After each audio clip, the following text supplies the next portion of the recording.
Bismillah wa salatu wa salamu ala rasulillah wa ala alihi wa sahbihi ajma'in. Yet another interesting question that was posed to me by a sister in one of the lectures in the Gulf Tour was about her inability to have children.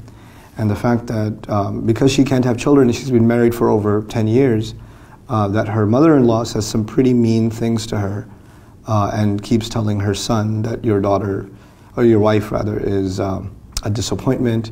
She says things directly, indirectly, through gestures, and expresses her displeasure, and there's this stigma associated with this woman not being able to have a child. Now, a woman that wants to have a child and is unable to have a child goes through a lot of emotional trauma on her own as it is. And it doesn't help that an overzealous mother puts all this pressure on top of that. And when she came to me, she was almost in tears already about how her mother-in-law keeps saying these things and her husband doesn't stop her from saying it. And the husband's also in an awkward position because that's his mom. How's he going to stop her from saying this stuff, right? And there's a lot of ladies out there, a lot of wonderful, women believers out there that go through similar situations where things are said to them, about their inability to have a child that are just absolutely horrendous. The things to note here that I wanted to bring to everybody's attention is that the ability to have a child is actually not within the hands of human beings. This is a gift given from Allah. And the tests that Allah gives us are not an indication of how much He loves or doesn't love us. Every human being has tests. Every human being is given difficulty.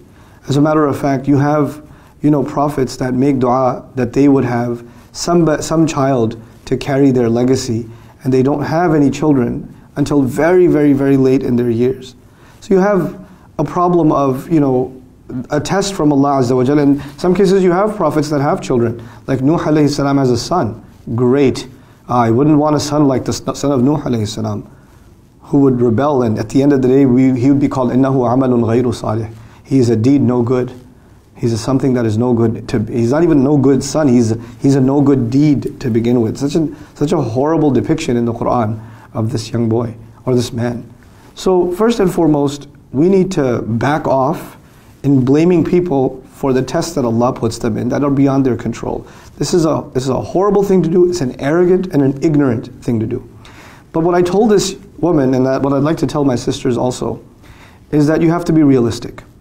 And what I mean by that is sometimes there are people who have their opinions and they have their emotions, and as ignorant as those emotions can be, you cannot change them. Nobody can change them. The sooner you recognize that she is not going to stop saying terrible things, every chance she gets, she's not going to stop having these horrible glances of the eye, or the faces that she makes, or the sliding comments directly or indirectly to you and to others, that it's never, ever, ever going to stop.